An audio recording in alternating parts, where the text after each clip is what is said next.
In space, no one can hear you scream. But if you're sat in your keks playing Alien Isolation, I'm pretty sure the neighbours will hear you squealing like a 2-year-old. Taking its cues from Ridley Scott's 1979 masterpiece of sci-fi horror, the game casts you as Amanda Ripley. Sounds familiar?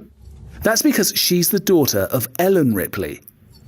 There are elements of Outlast and Amnesia in there, but what makes it stand out is the extraordinary attention to detail, from the painstakingly detailed environments to the terrifyingly realised, almost sentient xenomorph. Video game gods, I know you're listening. Please don't let this be rubbish. Please.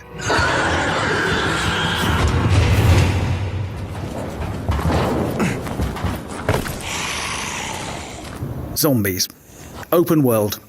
Apocalypse. As Morrissey so eruditely warbled, "Stop me, oh stop me if you think that you've heard this one before." And it's true. As you parkour your way around rooftops during the day, gathering items and rigging traps, Dying Light does look a little bit Mirror's Edge meets Dead Island. But wait, because things become way more sinister, dangerous, and interesting when the sun goes down. That's because during the hours of darkness, the zombies become more vicious. And see that rooftop you're smugly hiding out on? That's now as much use as a nut cutlet at an undead barbecue, since the zombies can now climb. The emphasis is on surviving to see the sun rise one more time. Bad news. There's been a terrible plane crash. Good news! You survived a terrible plane crash, and your new home is an idyllic island. Bad news. The island is inhabited by a horde of ravenous cannibals. Good news! Oh, wait, there is no more good news. Except that the forest looks genuinely brilliant. You're free to explore its dense forest, chop down trees, craft items, build shelter, and scavenge food. You can hide behind doors you've made, or man up and take the fight to the indigenous threat. Taking inspiration from the likes of The Descent and Cannibal Holocaust, I fully expect the forest to force the player into some rather unsavoury situations and then ask them to justify their callous actions. After all, you are the intruder here. The hills may have eyes, but so does that tree, and maybe that rock, and oh, for the love of God, do I have to go into that cave?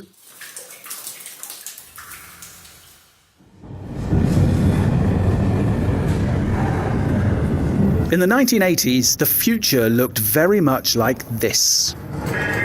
Routine, a first-person game set in an abandoned moon base.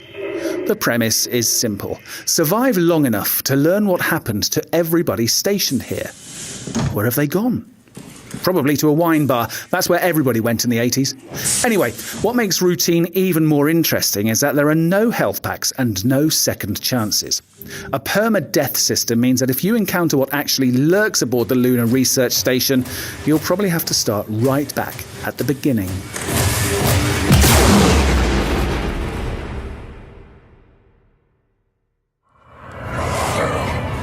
The evil within has a name redolent of a particularly vengeful curry, but actually it represents something very special.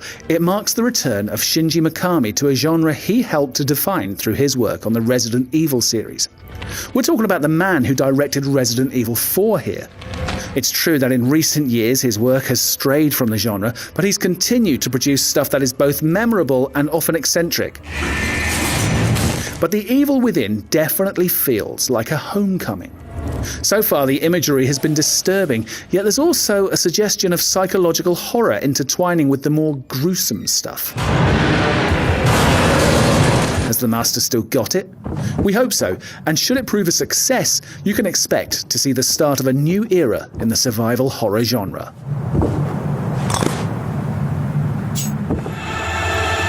Norway, famed for its fjords, the northern lights, and death metalers burning down churches and murdering each other. Soon, it'll also be famous for Among the Sleep, a fascinating independent horror adventure being developed by Norway's Krillbite studio. You play as a 2-year-old child, exploring their house at night. But reality soon begins to falter. lapsing into dream and weird fantasy, the child's drowsy, diminutive viewpoint warping the world around you in creative and unsettling ways.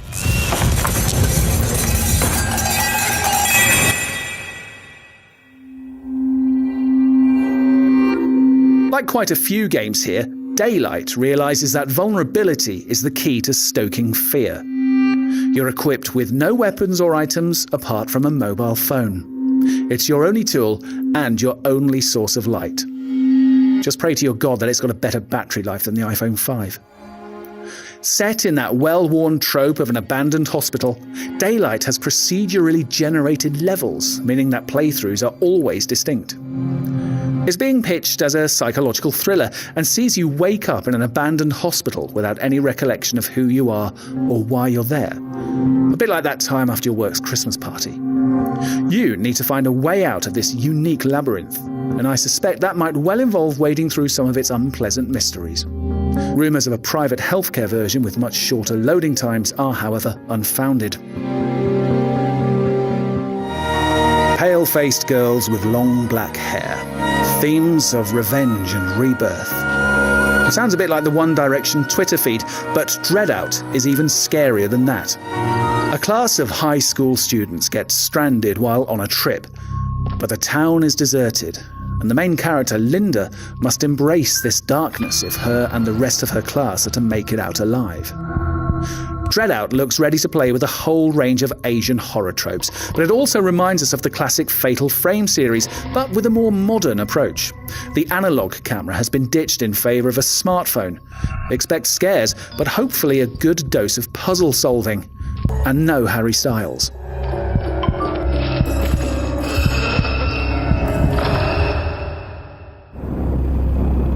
Asylum is a psychological horror set in the Hanwell Mental Institute, a home for the clinically insane. Yes, this sounds like familiar territory, but the Kickstarter-funded asylum site's H.P. Lovecraft is one of its main influences, so expect there to be more slithering away beneath the surface, with the horror coming from the building of atmosphere and more story-based revelations.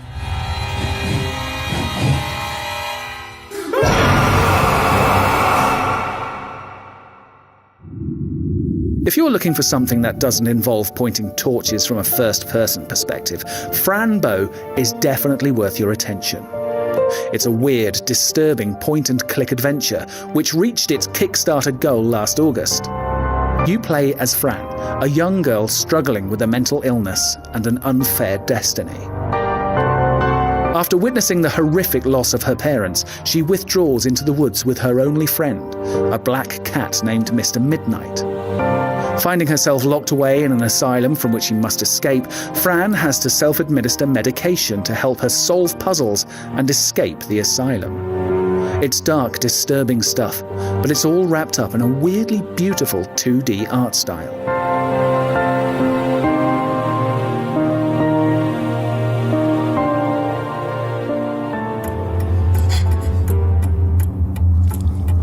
Neverending Nightmares is a really personal horror game that was inspired by the developer's own struggles with depression and obsessive-compulsive disorder.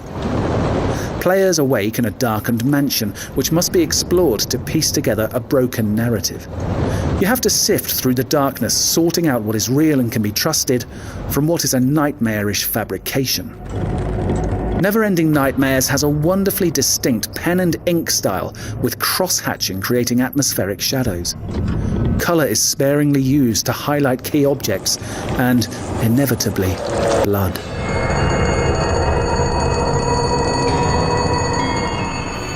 Pioneered by the likes of Lovecraft and M.R. James, weird fiction is a horror subgenre that you don't see explored too frequently outside of the written page. The Vanishing of Ethan Carter is directly inspired by those wonderfully macabre tales, but it's also a police procedural of sorts, casting you in the role of a detective who must solve the eponymous disappearance using a mixture of traditional police methods and a unique supernatural ability to see what happened at crime scenes. We've only glimpsed the world through screenshots and a couple of GIFs, but it looks beautiful and forbidding.